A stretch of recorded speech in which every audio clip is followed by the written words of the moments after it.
Добро вечер. Добре дојдовте во едно ново издание, уште едно ново издание на емисијата, отворено на Алфа пост празнично. Ви посакувам честит Великден и мир и благосостојба на сите оние кои го слават. Пред да го најавам вечерашниот гостин, ви должам едно објаснување како Алфа, односно во име на Алфа и во мое име како Искра Коровешовска. За денеска беше најавен ТВ дуелот, односно соочувањето меѓу двајцата председателски кандидати Стево Пендаровски и Гордана Силјановска-Давкова. Не се случи заради причина господинот Пендаровски. Зошто?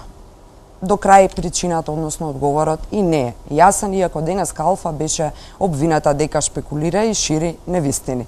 Имено Алфа уште на 9 април, уште за време на кампањата пред првиот круг, испрати писмено барање до двајцата кандидати, односно тогаш своевремено до тројцата, бидејќи не знаевме до крај известно кои ќе влезат во потесниот круг за соочување меѓу двајцата кои што ќе успеат да се тркаат на 5 мај.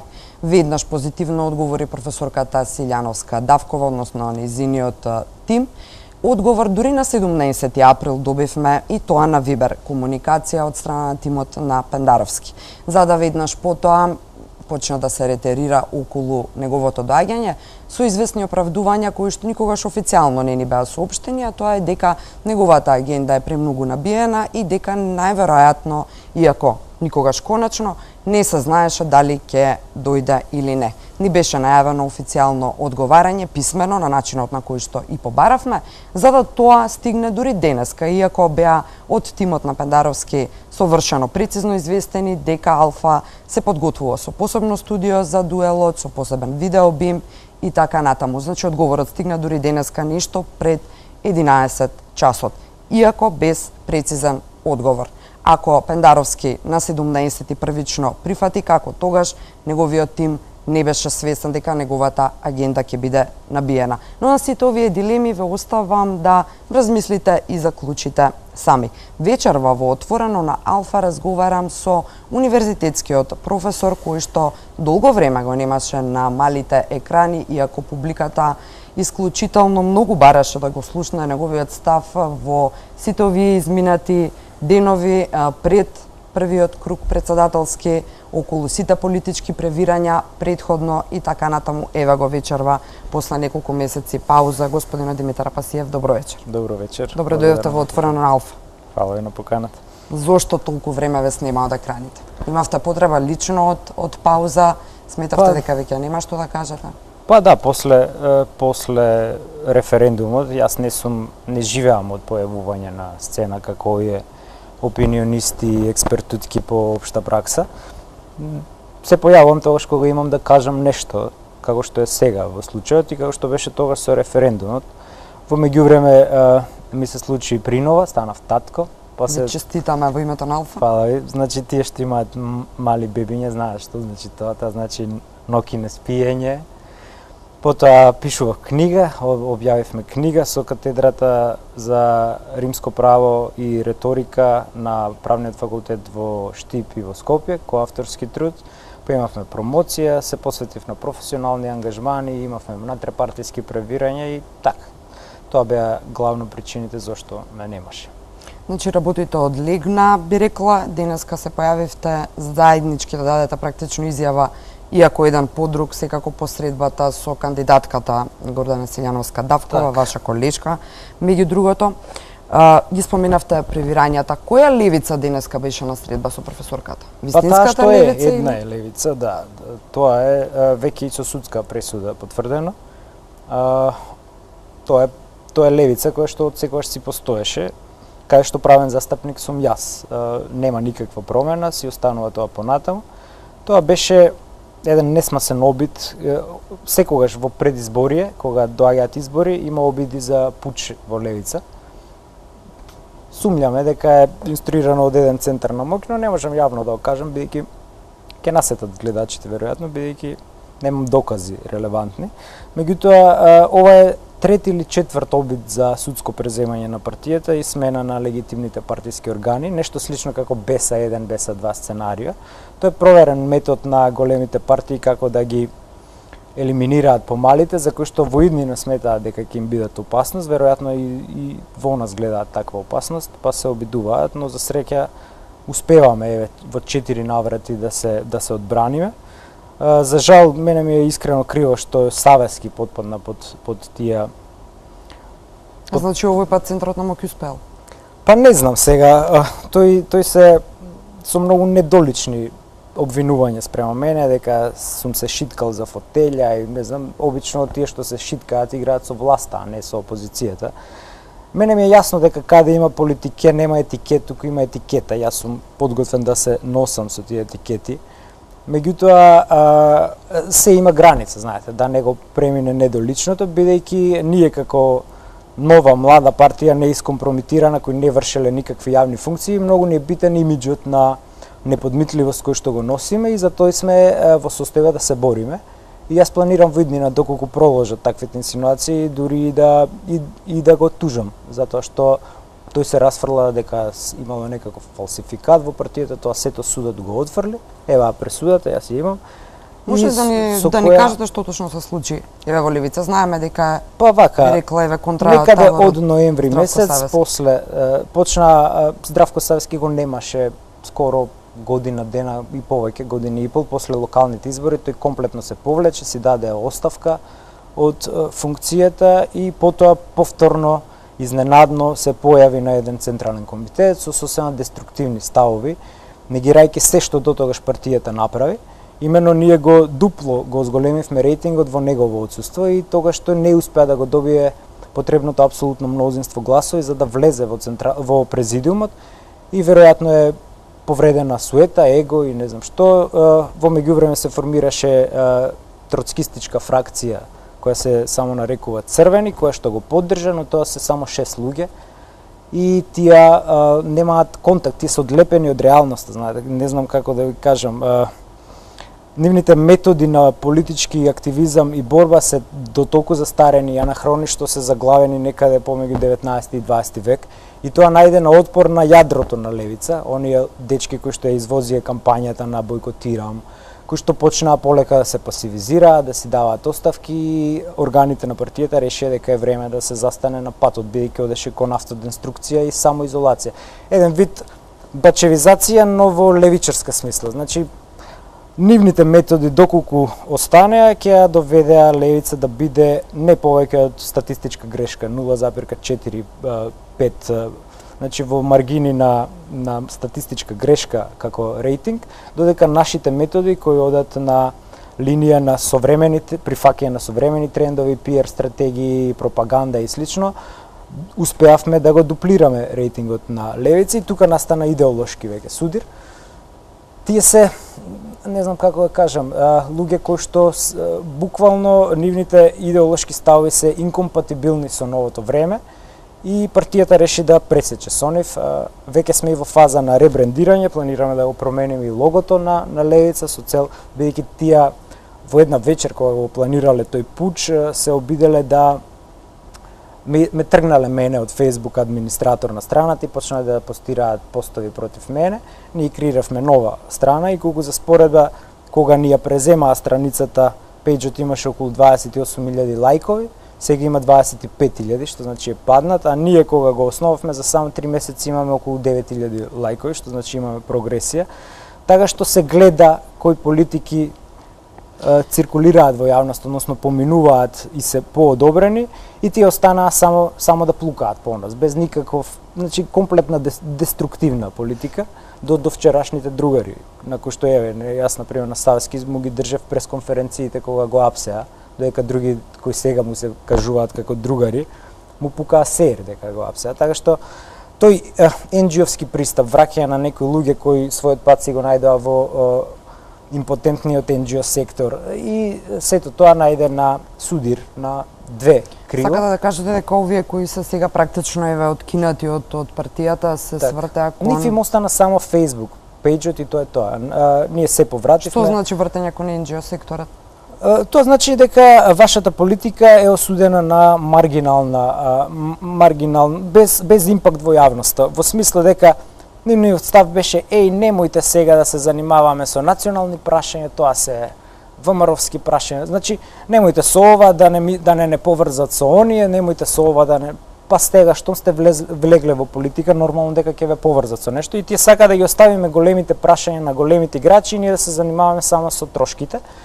Но грото од партијата, јадрото од партијата, тоа го насети дека е така и од друга страна не заборавајте дека на Савески го има тој крстомуковски синдром, му виси кривична одговорност, бидејќи процесот против него не е завршен. Не сакам да инсинуирам, не сакам да верувам, бидејќи каков таков ја се уште го почитувам и покрај сите гнасотилаци што ги изнарече против мене, но за ова, за фалсификатот, се надам дека ќе дојде ден кога на суд ќе треба да го докаже, бидејќи тоа знаете како е, како има една анегдота бидејќи јас сум историчар на правото и сум по специјалност ми е античкото право, има таму една анегдота од Сократ кога му рекле учителе многу те вреѓаат овие и он им рекол абе у мое отсуство ако сакаат и нека ме истепаат, така и јас трпам се, меѓутоа тоа знаете, вие подобро го знаете во вашата медиумска сфера, тоа е како да искинете перница со пердуви и јас да треба еден по еден да ги собирам, знаете.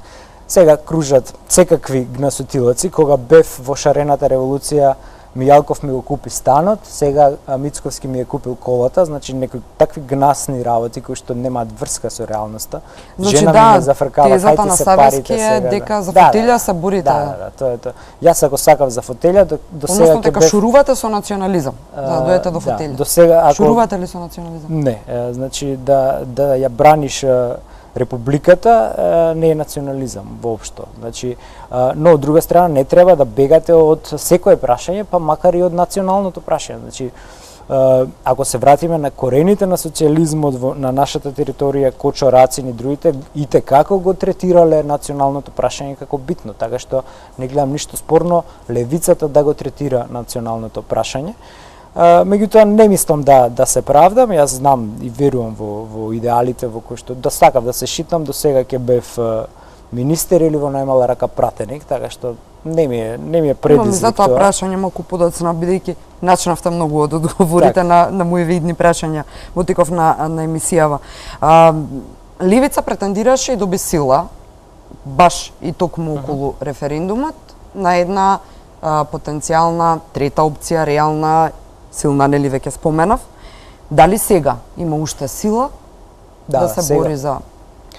Па добро, после 6-месечно внатрепартиско превирање настанува период на стабилизација. Колку членови има прочистување? Левица? Па по пристапници има со се електронските некаде околу 4000 пристапници.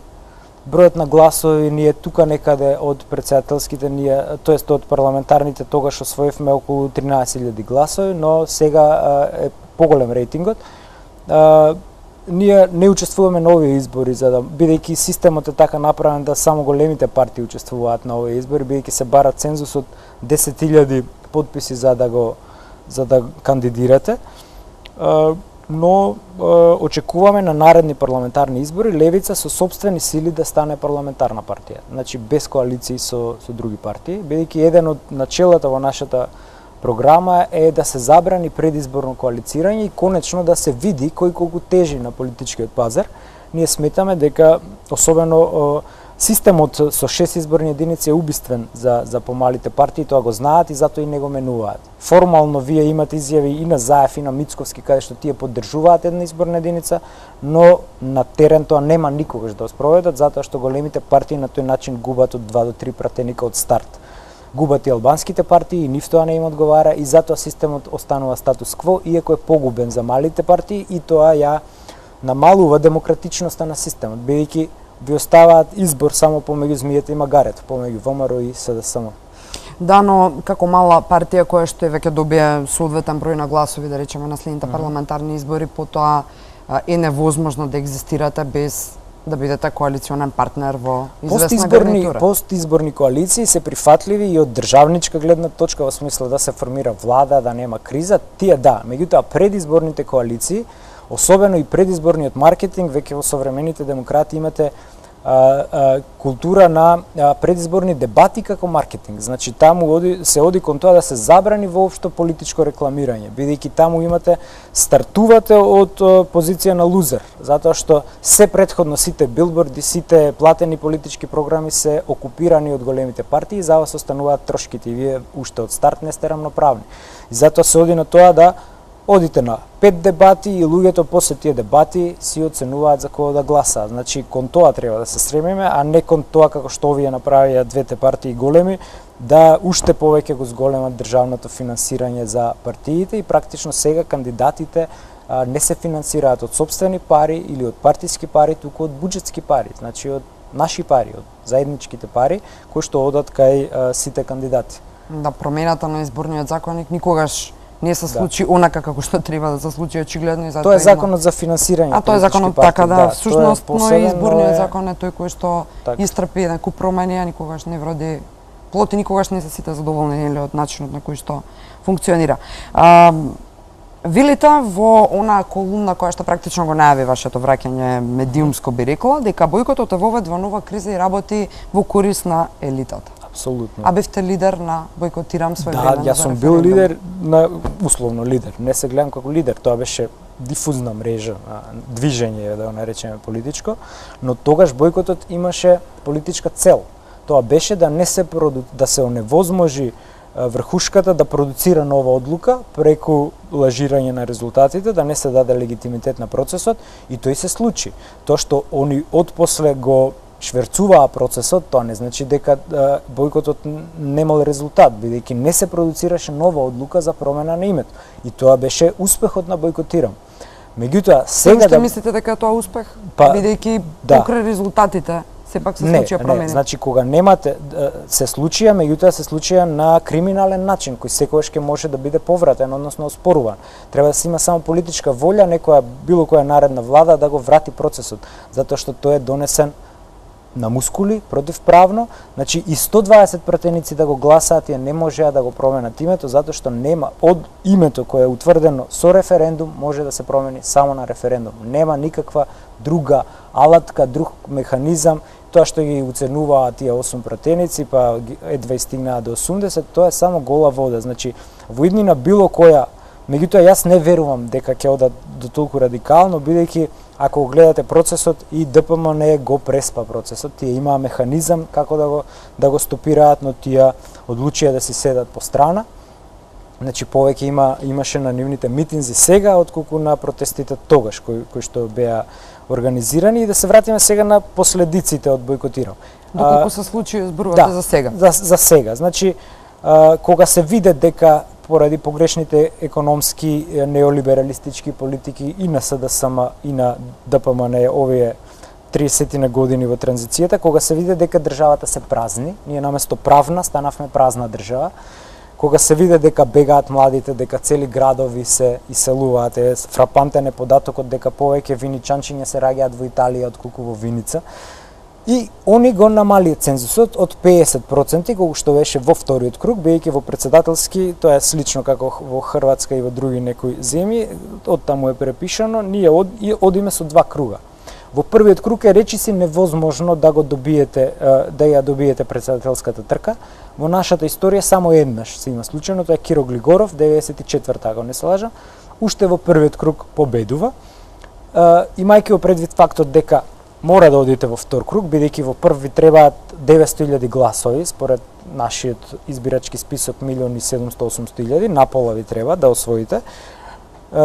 Гледате колку освојуваат, по 300.000, значи 3 пати повеќе ви треба за да победите во прв круг, тоа е научна фантастика. Се оди на втор круг. Вториот круг кој се спроведува после 2 недели, цензусот му е 40, му беше 50 и го спуштија на 40, бидејќи не можеа ни тој да го остварат 50, што не е висок, што е реален.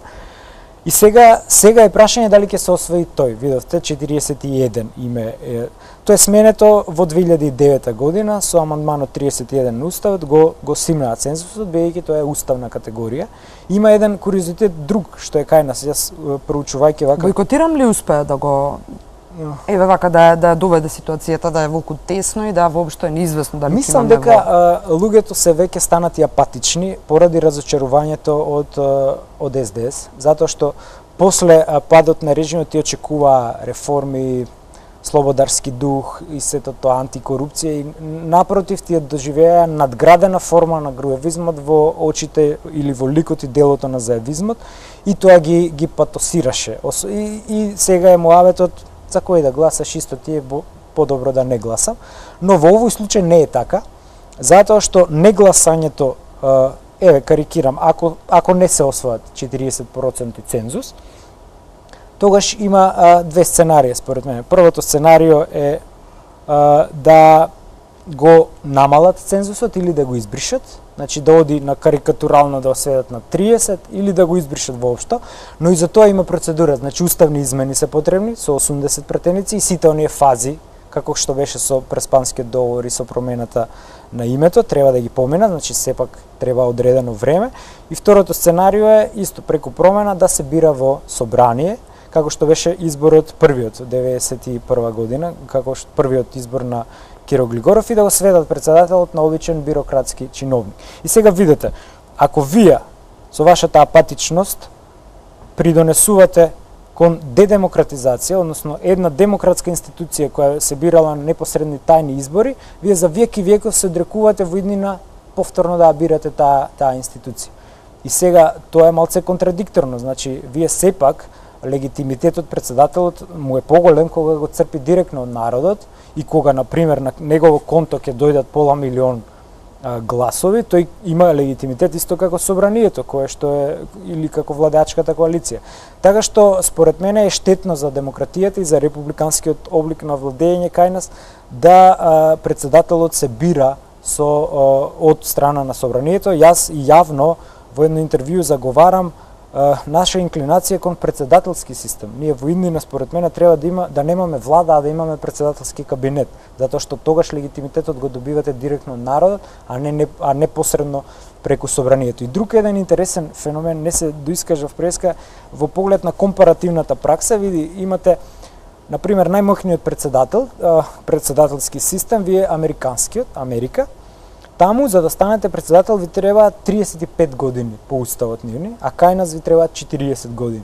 Имаше една зафрканција на времето, Љупчо Георгиевски, читајќи некои од неговите говори во парламентот, вика, уште сликата од Глигоров да сте ставеле кога го носеле, бидејќи тој цензус намерно бил ставен наводно, за да се елиминира Георгиевски во тоа време да се кандидира за председател. Значи и тој цензус е висок, цензусот со 10.000 избирачи е висок, значи сите механизми на уставот кој го пишувал Фрчковски и компанија се антидемократски. Вие формално ги имате, но пробајте да ги остварите, вие немате шанси да ги остварите, затоа што самата процедура на собирање потписи е макотрпна. Вие како иницијатор, наместо ДИК да ви ги спроведува собирањето потписи, сами треба да одите по градовите да носите материјали, тоа е ѓаволски тешко да го направите.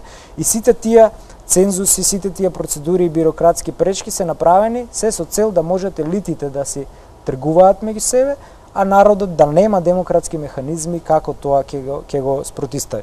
Сега, во тој случај некако ми звучи како бойкотирам да се во право.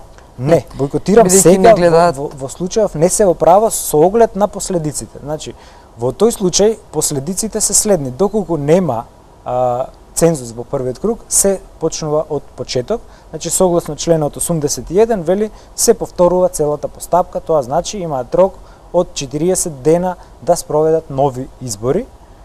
Во тој случај, значи, собранието мора да ги распише изборите, председателот на собранието да ги објави во службен весник.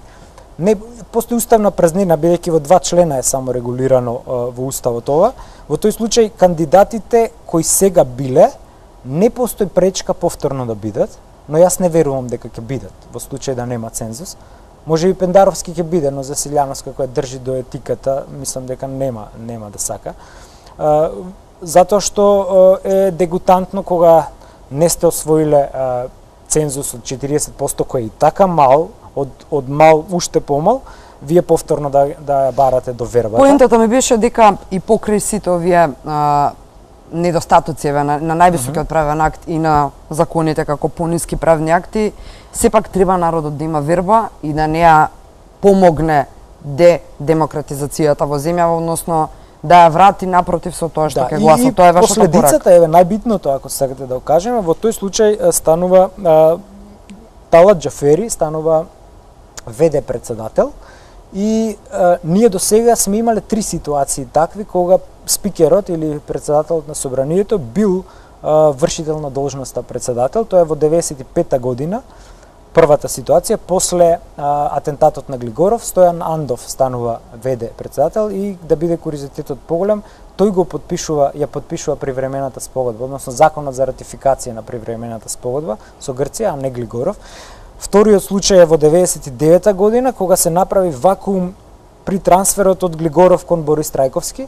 Тогаш беше Саво Климовски неколку дена вршител на должноста, и последната ситуација во 2004 година после падот на Кингерот на Трајковски, кога Љупчо Јордановски ја презема функцијата до нови избори. Значи ние до сега сме имале такви ситуации, но тој трансфер не оди автоматски, туку има процедура која е регулирана во деловникот на Уставниот суд. Тоа значи дека Уставниот суд по службена должност прави трочлена комисија кој ги утврдува фактите и Уставниот суд екс официо ги утврдува условите за престанок на мандатот на председателот по сила на Устав. Во овој случај, бидејќи не станува збор за смрт, трајна спреченост и слично, станува збор за истек на мандатот кој е 5 години. Тоа е уставна категорија и тука не можете да се играте играчки, значи се пресметува календарски. Тоа значи од моментот на инаугурација или преземање на функцијата. 12 мај. Така, значи 12 мај. Карикирам, ако на 5 мај немаме цензус, до 12 мај ќе си биде Ѓорги Еванов председател. После 12 мај Уставниот суд има процедура каде што екс официо ќе утврди дека се настанати условите предвидени за истек на мандатот и потоа ќе се трансферира до новите избори ќе биде Талат Џафери. Моја теорија е дека Талат Џафери веднаш ќе ги потпише законот за ратификација на Преспанскиот договор и законот за двојазичност, со што тие ќе отпаднат оние представки кои ги поднесувавме пред Уставен суд поради формално правни причини, бидејќи тие се флагрантно прекршена процедура и прашање на време. Јас не знам зошто Уставниот суд се уште го вози тој процес, тоа е толку флагрантно што и на приправник му е јасно дека е прекршена целата таа процедура без подписи и слично. Тоа е преседан, до сега сме немале таков случај со фуснота да објавите закон наместо со подпис и тогаш ќе му бидат врзани рацете и на Уставниот суд. И тоа е де факто последицата од сегашниот бојкотирање. Ако тоа го сагате, бојрум, бојкотирате. Продолжуваме со интервјуто веднаш по рекламите. Важи.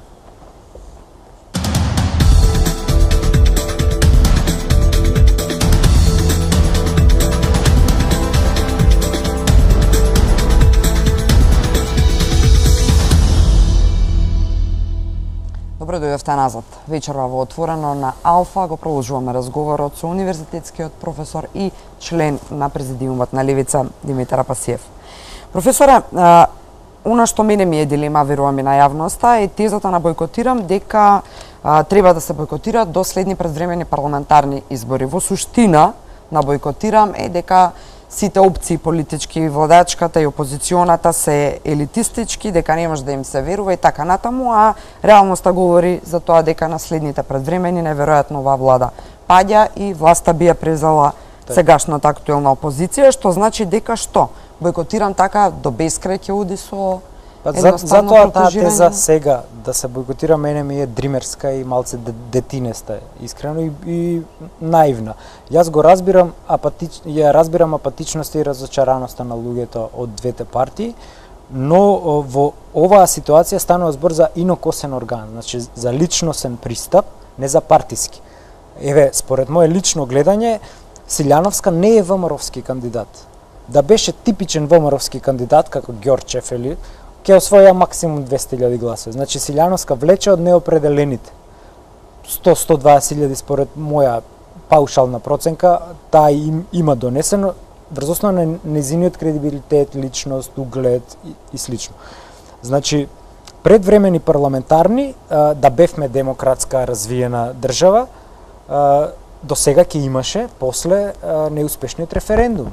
Но гледаме дека власта нема слух за тоа и сулудо е да се надеваме дека Заев ќе распише предвремени, знаејќи дека нив им се случува пасокизација, значи теоретски, тоа е моја теза уште од шарена револуција, дека со неинвентивноста на владење, тие им се случува пасокизација. На 2 избори тие ќе бидат прегазени. И првиот дел од мојата теза е веќе остварена. Вие немате во историја на Македонија вакво фијаско за 2 години. Да изгубите 200.000 електорат за 2 години. И тоа не само 200.000 СДСМ, приклучете им ги и на дуи гласовите, значи тука имате тотално фијаско на владеачката коалиција.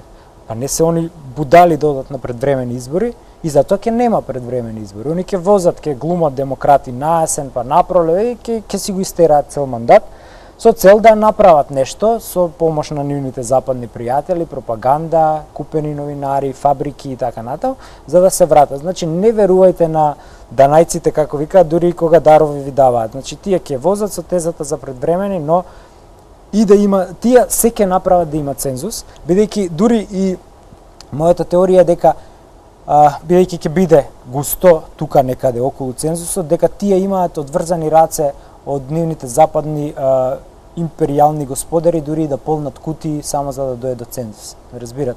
Во смисла како тоа гласањето. Не верувате во фер, беспрекорни избори, мислите дека можно и вакво? На 2 секунди да се гласа, што е светски рекорд, и обвинителство мува не го лази, ни по допрен глас, ни по докази да ги викнете. Тоа е кривична одговорност. Избирачкиот одбор е кривично одговорен. 10 ден веќе денеска нема никаков глас. Значи, тие секе им се прогледа само да дојде до цензус, бидејќи не одговара ни на Европската унија повторна криза во Македонија.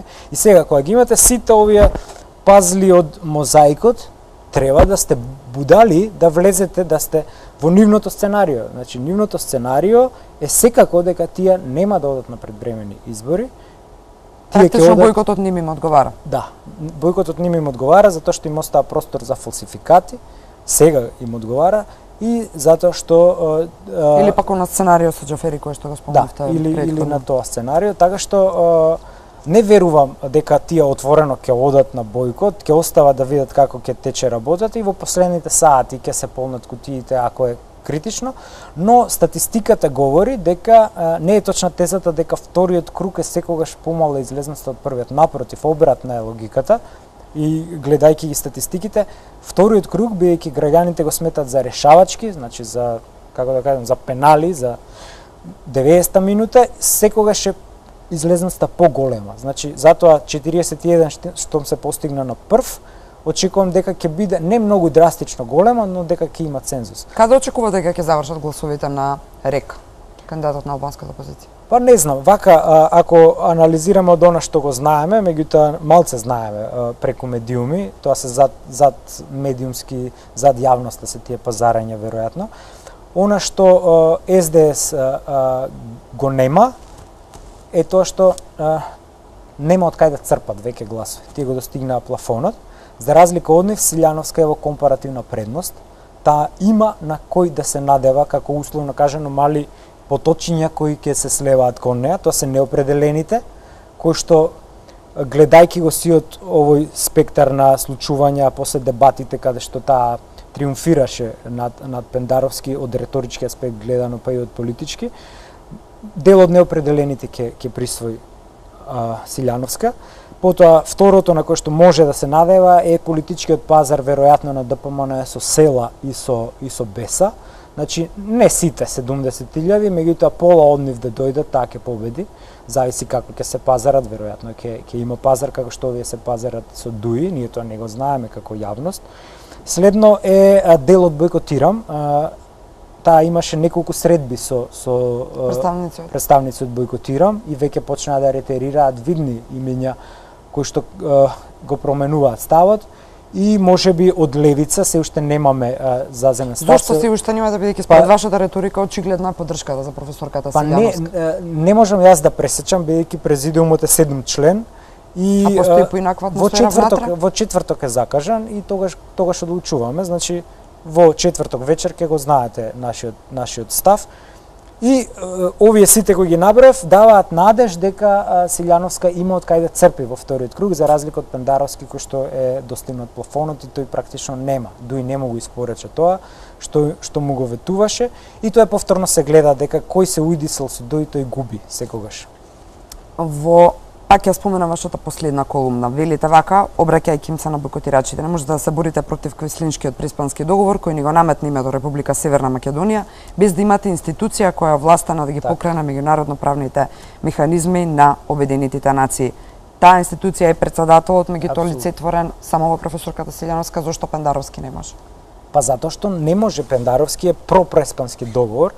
Тој е еден од најгласните поддржувачки на таа реал политичка школа на про-НАТО. Дури се граничи со НАТО фундаментализам. Значи, по секоја цена влез во НАТО и тие евроатлантски структури, без да се гледа таа геополитичка слика, дека во суштина ние повеќе му требаме на НАТО сега, отколку НАТО нашто ни треба, затоа што НАТО реално не носи економски бенефит. Европската унија го носи тоа како економска благосостојба, но НАТО не ве штити баш од она што базично ние го имаме, а тоа е внатре етнички судир.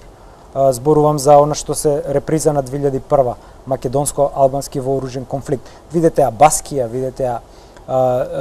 видете ги куртите во Турција, видете ги Ирска во Британија, се тоа членки на НАТО, каде што НАТО го боли уво за внатре етничките ваши проблеми. Најголемата опасност за Македонија како држава не е удар од надвор, туку е внатрешно распаѓање по линија на етничко, така што НАТО наместо да дадете пари за школство, здравство, вие ќе треба да 6 пати да го зголемите буџетот за оружје, за авиони, хеликоптери и слично.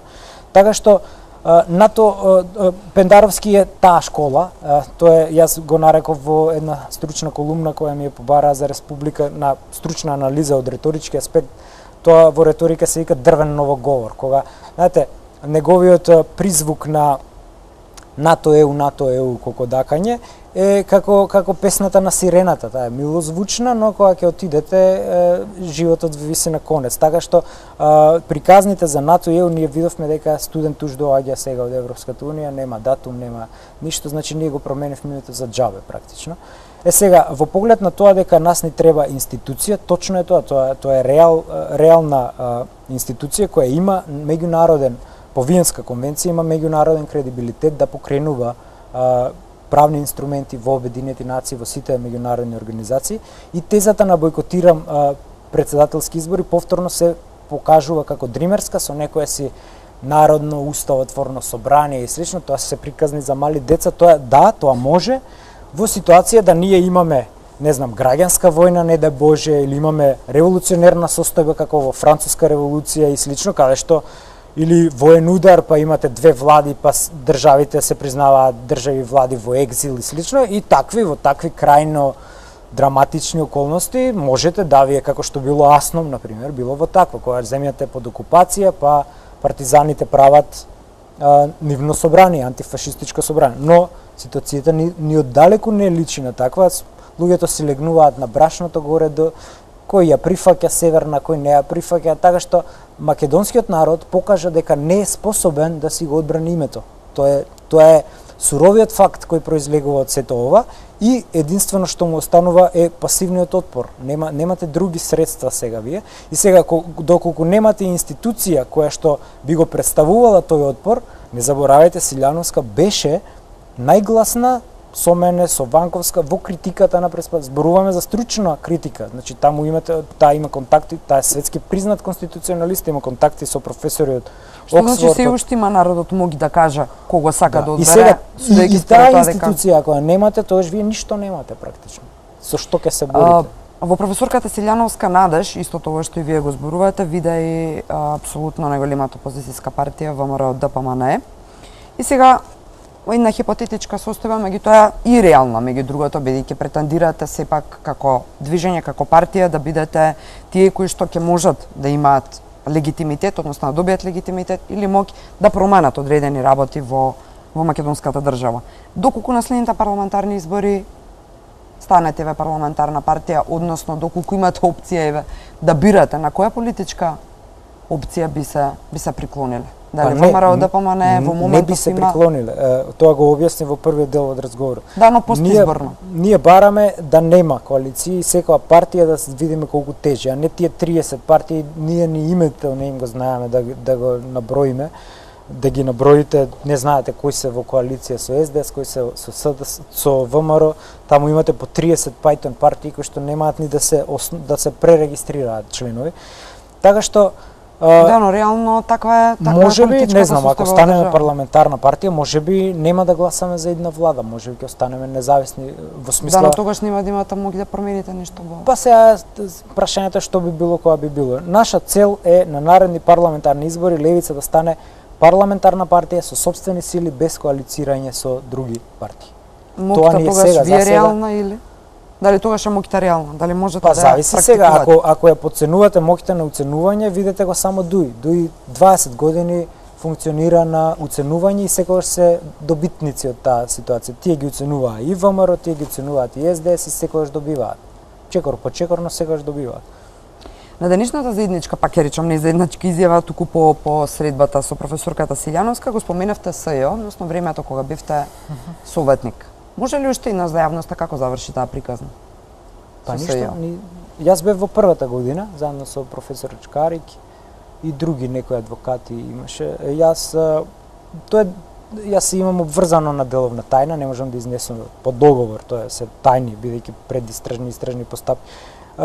Јас се занимавам со граѓанско-правни прашања таму, значи правниците знаат што е тоа, и кога јас веќе почнав да се етаблирам како условно кажано политичар, значи веќе да настапувам од име на Левица, споразумно го прекинавме мојот однос таму, бидејќи е неетички според мене вие да ги гоните вашите политички непријатели. Тоа е како ме разбирате, каде е. Продолжи ли СЈО по вас да биде она за кое што беше формиран? Не, стана според мене сета доверба е веќе срозена, дури според спекулации таму имаат и внатре разединувања, каде што една струја бара да се продолжи и против ДУИ и против сите заштитени до сега, другата струја е пополитичка, условно кажано, па игра топло-ладно, така што не, тоа е комплетно изгледа второ доминира. Штом си Па веројатно да. Тоа е политички пазар. Ова се приказни за мали деца сега дека СЈО морало, па зависи ЕУ датум за преговори од СЈО, ништо се виде дека токму тоа ми е следното прашање, камерно сопнување сега. Дури јас мислам дека е договорено бегството на Груевски, искрено, онака помеѓу СДС и тоа уште упрживно. Значи бидејќи не можете вие да ви избега човек од пред очи да ви избега, така што се покажа дека тоа било политичка калкулација и не знам, ќе продолжи, ќе видиме докај ќе стасаат, меѓутоа во каква форма треба да продолжи да постои СЈО според вас? Треба да се инкорпорира во системот на јавно обвинителство, бидејќи нашиот устав и закон признава централизирана структура јавно обвинителска, значи или спојување со постоечкиот оддел, како им се вика, за организиран криминал и корупција, или преземање па да постои само специјално за висока корупција, што ја викаме политичка корупција и слично, како посебно оделение веројатно. Веројатно и така ќе го договорат, не знам кај се. Сега гледате дека бомбите не можеле да бидат докази. Значи се оди кон тоа да се бајпасира улогата на СЈО и веќе се процурени овие приватни разговори, кои што ги слушнавме, има 4 нови бомби на кои што јавноста не обрна многу внимание. А зошто не обрна, што мислите? Па веќе е поминат тој филм веројатно. И тоа се за невлијателни личности, не знам, Бранко Црвенковски веќе не ви е политичка фигура или каква беше тогаш пораката? Мислам дека пораката ја праќа подземјето, во смисла дека еве имаме за вас компрометирачки материјали, седете си мирни. Значи тие приватни разговори кој имал Швалерка, кој бил геј, кој бил ваков, кој бил онаков е за уценување да седите мирни во клучни моменти. Јас така го разбирам. А дека има процурено такви материјали, очигледно е, бидејќи ако немало, нема да излегуваат. Ако се е во СЈО, тогаш не може да има надвор. Очигледно е дека има надвор и дека некој кој е виновен што има надвор од материјалите? Па не знам, тој што ги предал веројатно. Тој што ги предал веројатно не ги предал само на едно место, туку ги предал на 3-4 други места и сега излегуваат по потреба. Јас така го толкувам, немам поинакво здраворазумско објаснување. Ме интересира уште нешто, споменавте денеска во изјавата, тоа е ако сакав да се шитнам кога Заев ми понуди, тоа ќе го направи. Што точно ви беше понудено? Па ние бидете на имавме пратенички средба. Да, тогаш беше како нешто слично како овие шарениви револуционери Павле, тие Туфекчич и компанија, значи така нешто беше дека од левица ќе ни дадат толку претеници ово, нешто такво. Значи непристојна понудовата. Ние отидовме да разговараме.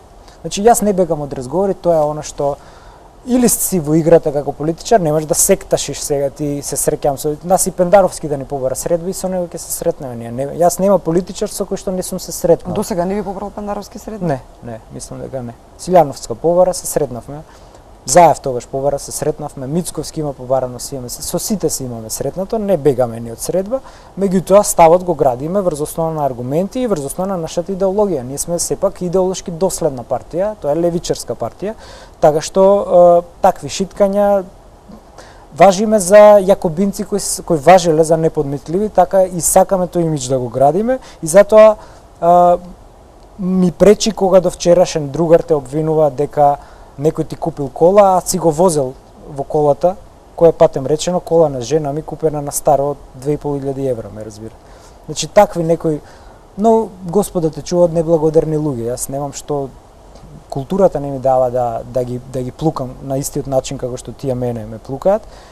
И ќе видиме. Во иднина планирам да тужам за клевета, особено кога обвинуваат за кривични дела, тоа е недозволиво. Што значи во иднина ќе чекате уште прагот на толеранција? Па не, веќе ми е поминат прагот на толеранција, особено за Савески кој што во 4-5 наврати јавно на телевизија ме обвинува за фалсификат. И тој ќе мора тоа судски да го докаже. А во случај кога тужите за клевета, оној што е тужен треба да докажува. Не е како во нормален спор каде што вие како тужител треба.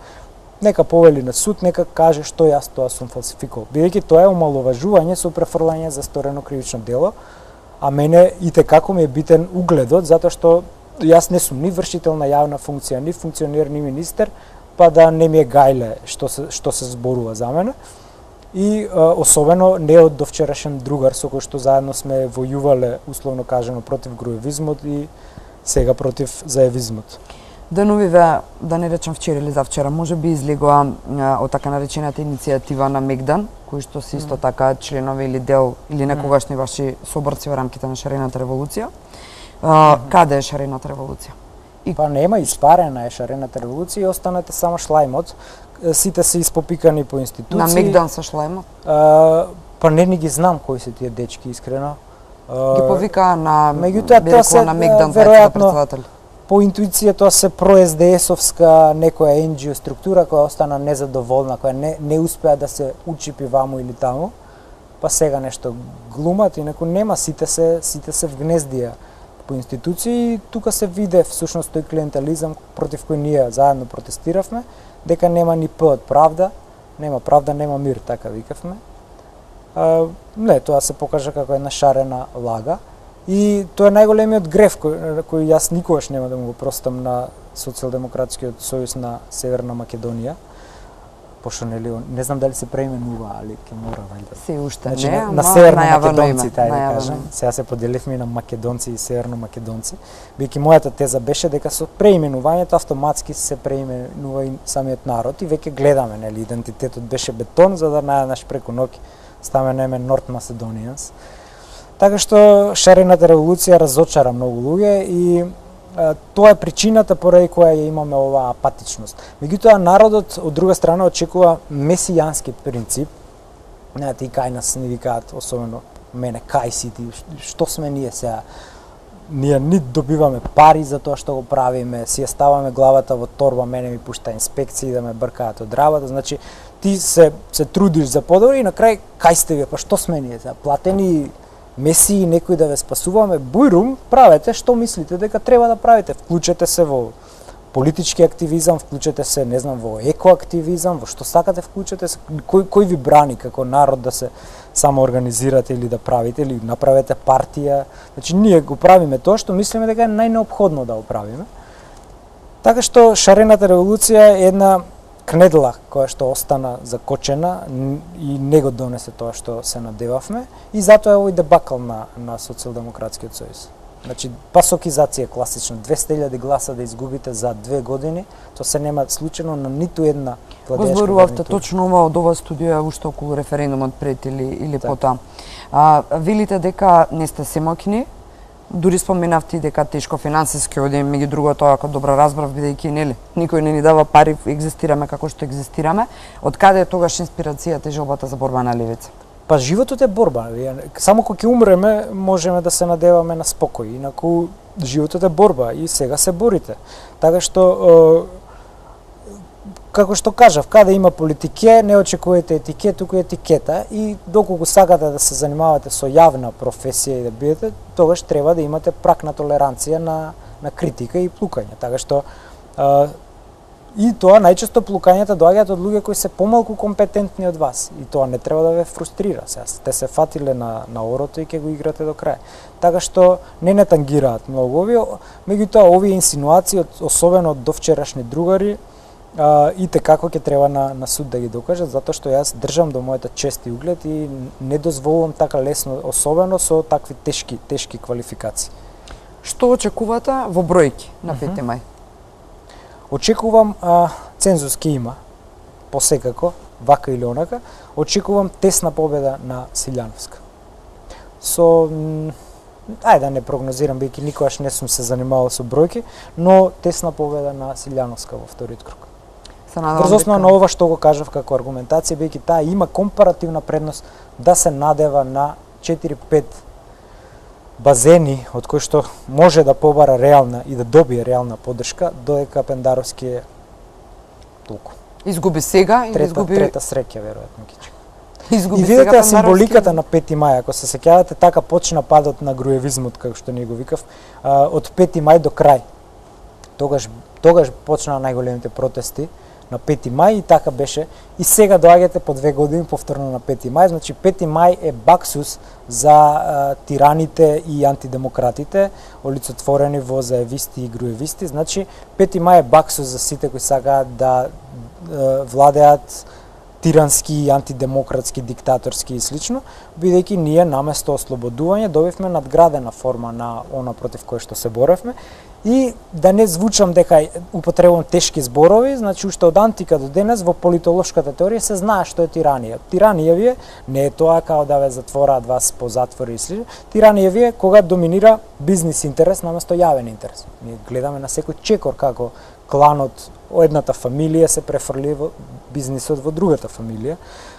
Имате арбитрарност и страховлада, имате на пример премиер кој ви кажува јавно на трибина, ви вика ќе го решиме прашањето, ќе ги фанам за уши комисионерите, не знам за некоја комисија за дивоградба во Охрид или каде во Лагадин. Така беше. Значи на што личи тоа, ме разбира, арбитрарност, тоа од позиција на власт се ќе реши. Имате напната завереничка атмосфера, значи сите што сме против НАТО сме, не знам, антидржавен елемент и слично. И имате некадарна администрација составена од потемкиновци. Тие се 4 клучни работи кои доколку ги имате од Платон па наваму, вие имате тиранија. Како сакате крстете го обликот републикански, монархистички, ги имате ли овие 4, вие ги имате сите кроки, скицави, тоа на тиранија. Така што ние, колку и да звучи претенциозно кога го употребувам тој збор, сепак имаме тиранска форма на власт. Значи, за која прогнозира дека ќе почне да завршува на 5 мај. Да.